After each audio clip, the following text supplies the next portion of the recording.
From ancient agricultural fields, the concept of quality control began, rooted in traditions that ensured purity and integrity.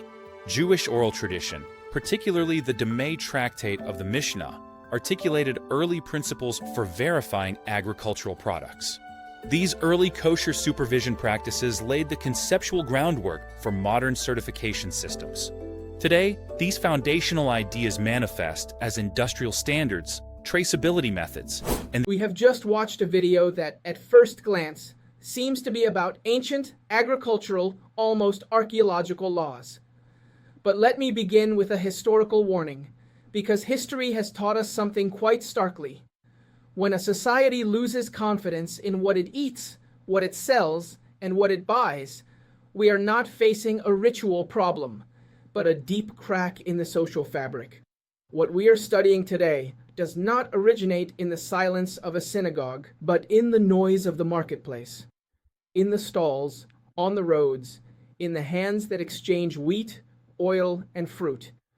The Mishnah, with an unsettling clarity, chooses to place these laws within Seder Zeraim, the order dedicated to the land, to agriculture, to social justice, and to the sanctity of the common space. This is no coincidence. Nothing here is accidental. The first tractate of the Mishnah is Berachot, which deals with prayer, the Shema Israel, with blessings over food and life. Because as Moses said, man does not live on bread alone, but on every word that comes from the mouth of God. Basically, the Tractate of Berachot deals with the most important commandment, the Shema Israel. Then, the second tractate is Peah, the corner of the field, which lays out the foundations for the creation of a social safety net. Because the commandment to love your neighbor as yourself, which is also a commandment from the Torah of Moses, is the second in importance. So, we have that the first two commandments are the first two tractates of the Mishnah and the Talmud, consequently. Then, the third tractate, Demai, appears immediately. First, the Mishnah requires us to leave food for the poor, not out of charity, which is something else, a different or separate commandment, but out of obligation. Peah is an obligation, a right of the poor and needy. But now, we are forced to ask ourselves whether the food that circulates among everyone has fulfilled its obligations, not to feed the poor with low-quality food, or as if they were animals, God forbid, but with quality, without defrauding anyone with inferior products. It's a logical, almost inevitable progression, because giving to the needy doesn't do much good if the entire system is built on suspicion, informality, or economic shortcuts. And here, I want to be very clear. The problem that Demai raises is not, in essence, religious. It's not about angels, or heavenly punishments, or a ritualistic obsession. It's about commerce, economics, and social trust. It's about knowing whether the producer delivers on their promises, whether the seller provides accurate information, and whether the buyer can live without the constant fear of unknowingly participating in a chain of broken promises. That's why this topic feels so uncomfortably modern, because it speaks of markets without clear regulations, of informal economies, of consumers who don't know whether to trust the label, the seller, or the system. It speaks of a society where holiness doesn't float in the air, but is instead at stake in every daily transaction. I, Abel Flores, will be personally answering your questions and comments, and I'm doing it here on La Mishnah TV, because this isn't a study for specialists confined to libraries. It's an open conversation about how an ancient civilization understood that ethics begin on the plate, pass through the wallet, and ultimately determine whether a society can endure over time. And so, after all this, the question is no longer theoretical or ancient. It is brutally relevant. Is it safe to consume what you buy? And as you may have noticed, the background image places us in a food processing company, because this is precisely what the third treatise of the Mishnah is about. So now, the true driving force of the entire system appears: doubt. The word demai, arises from a disturbing question. Demai? Maze? What is this? It's not an accusation, it's a suspicion. We're talking about products purchased from farmers who were not considered trustworthy, haaretz. Guilt is not presumed, but neither is certainty. And in the face of this uncertainty, the sages legislate. Because when doubt becomes structural, the law doesn't punish, it prevents. Let's now delve into the heart of the problem, because here the Mishnah doesn't speak of sin, it speaks of doubt. And the key word is precisely that, doubtful. Not irregular, not forbidden, not impure. Doubtful. In Hebrew, demai, demai. And its origin is almost provocative in its simplicity. Demai? What is this? Not who failed, not who cheated. Just an open question that refuses to be closed. That already tells us a great deal. Jewish law, in this case, doesn't arise from an accusation, but from a structural uncertainty. Demai means doubtful produce, agricultural products purchased from farmers who were not considered reliable in fulfilling the obligations of terumah and tithes, the so-called haaretz. But pay attention to this, because it's fundamental. They are not presumed to have failed in their obligations. No guilt is assigned. There is no moral condemnation. The only thing there is a lack of certainty. And here the Mishnah does something extraordinarily modern. It recognizes that a society cannot always function on absolute proof. Sometimes it functions on probabilities, on habits, on imperfect reputations. And when doubt becomes systemic, the law doesn't wait for the harm to occur. It intervenes beforehand. That's why the sages established that certain tithes must be taken from demai produce. Not to punish the producer, not to humiliate the farmer, but to protect the consumer from a possible transgression of the Torah, even when no one can prove that such a transgression exists. This is key. Suspicion here is not a moral judgment. It's a legal engine, a mechanism of social prevention. The law doesn't say someone failed. It says we don't know, and that we don't know is serious enough to warrant legislation. Because when an economy is built on doubt, the question ceases to be agricultural or ritual. It becomes profoundly political and human. And then the tension remains open, unresolved, as all good questions should. How do you regulate a society based on doubt? And now the question moves from the text to the streets, because this doesn't happen in a vacuum. It takes place during the Second Temple period, between the 1st century BC and the 1st century AD, when agriculture was governed by religious obligations, but the population had vastly different levels of knowledge and observance. At the same time, urban markets were growing, trade was accelerating, and the producer no longer knew the consumer. The question returns, more unsettling than ever. Is it safe to consume what you buy? Demai is the rabbinic answer to that real-world dilemma. To understand Demai, you have to step outside the text and walk through the marketplace. Not the Beit Midrash, house of study, but the street. We are in the period of the Second Temple, specifically between the 1st century BCE and the 1st century CE. A vibrant, complex, and tense society. An agricultural system deeply intertwined with religious obligations, where every harvest involved terumah, priestly dues, tithes, and specific responsibilities. But, at the same time, a population with vast disparities in knowledge and observance. Not everyone knew. Not everyone wanted to know. Not everyone complied equally. And yet, everyone bought and sold. The urban market began to grow. The farmer no longer sold only to his neighbor. He sold to strangers. The buyer no longer knew the producer. He bought out of necessity, based on price and availability. And the market, like all markets, became a space of risk. Not of physical danger, but of moral and legal uncertainty. What you see is fruit, What you don't see is compliance. Imagine that market.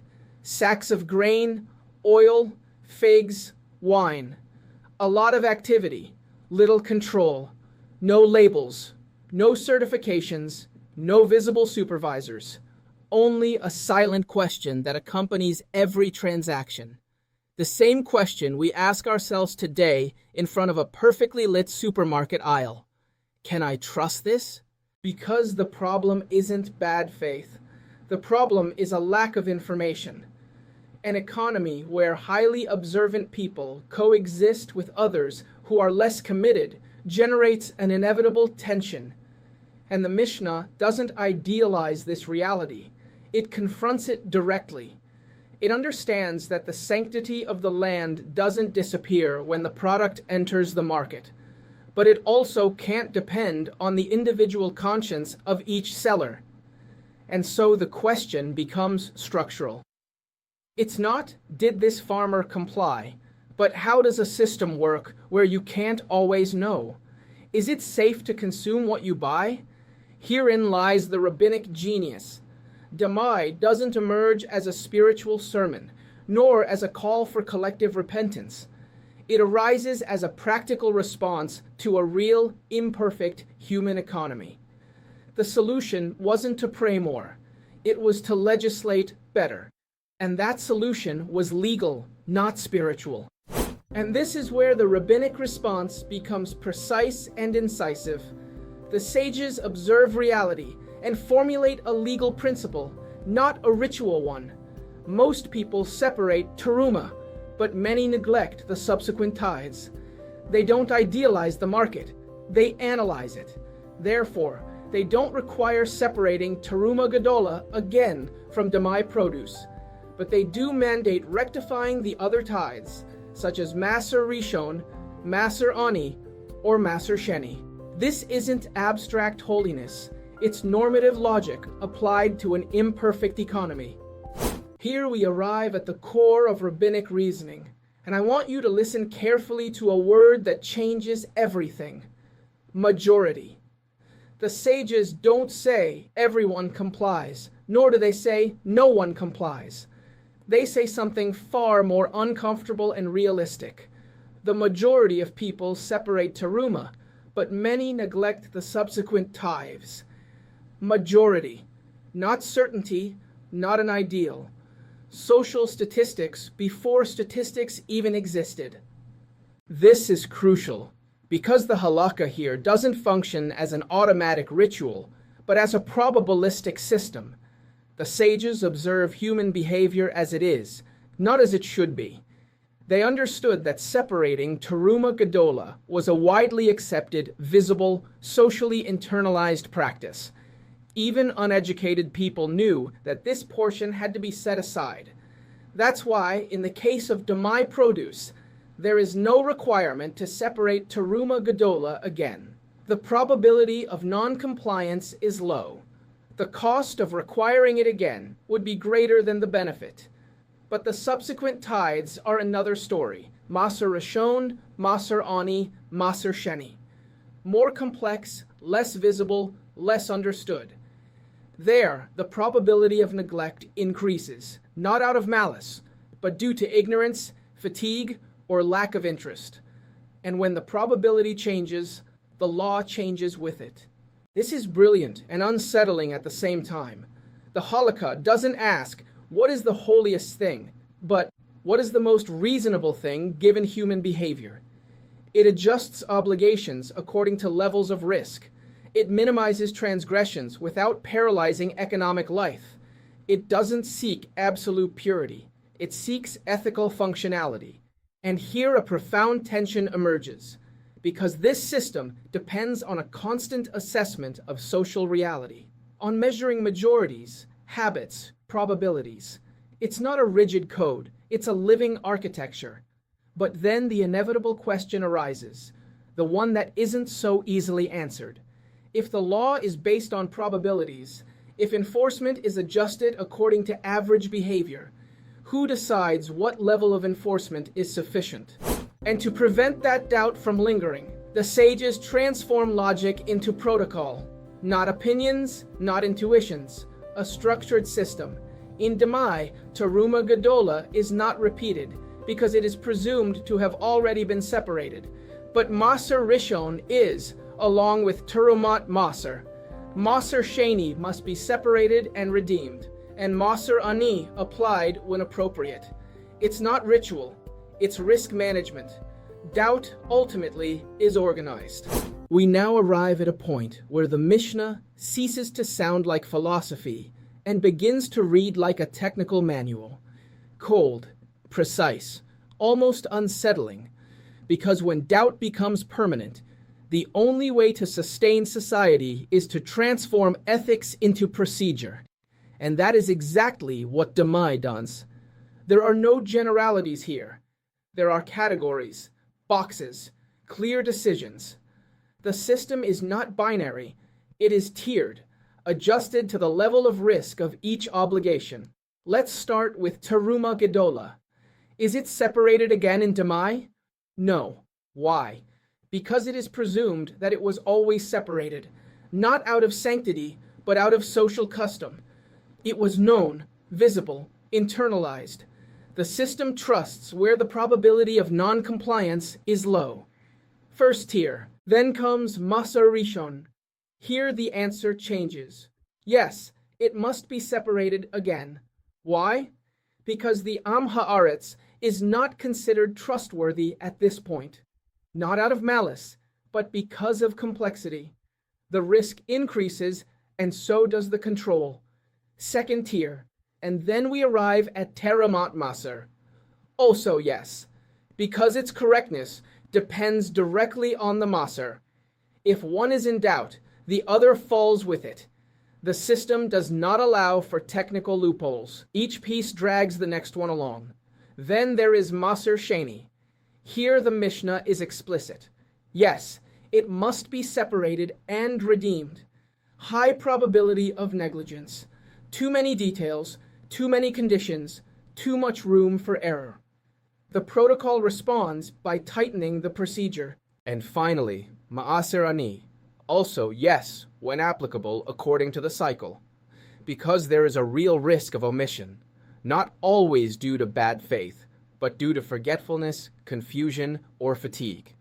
And the system does not legislate for angels, it legislates for people. Look at the whole picture.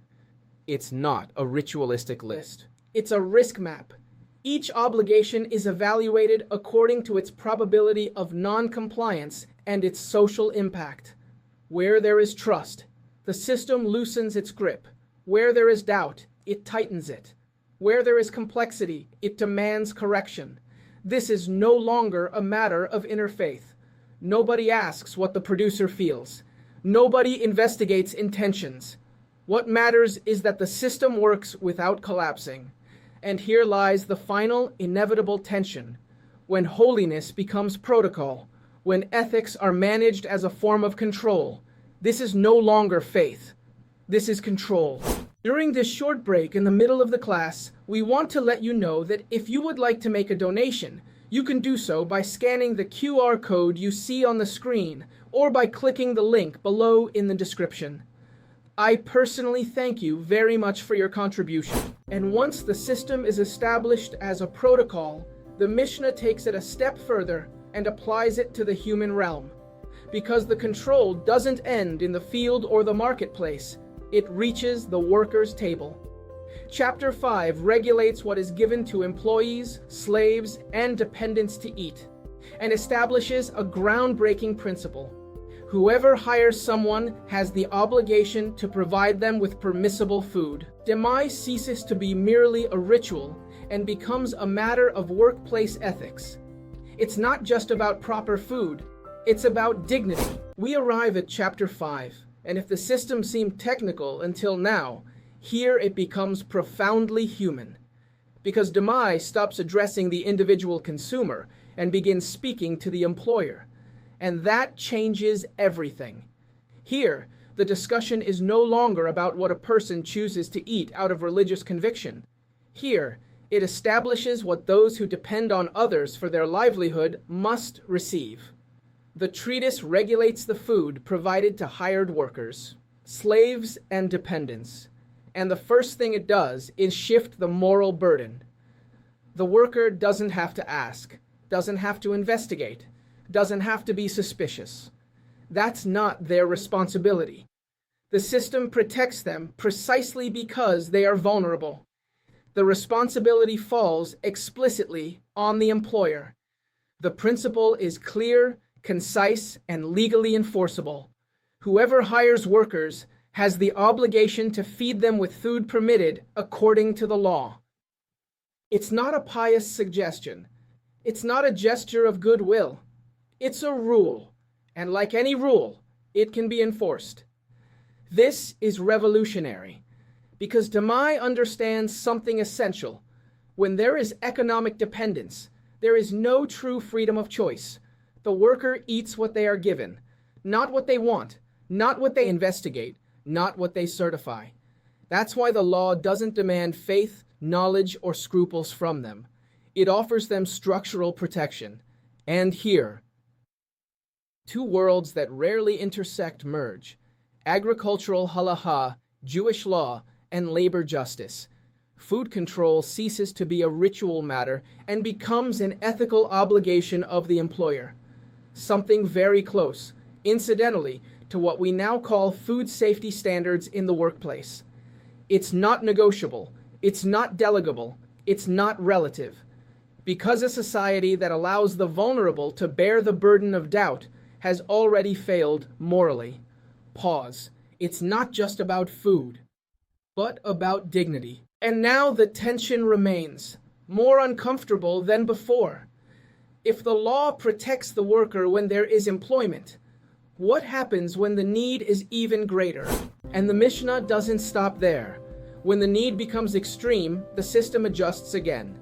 Chapter 6 introduces a crucial element: conscious exceptions. The poor and soldiers are permitted to consume demai without rectifying it, because requiring further control would jeopardize their livelihood.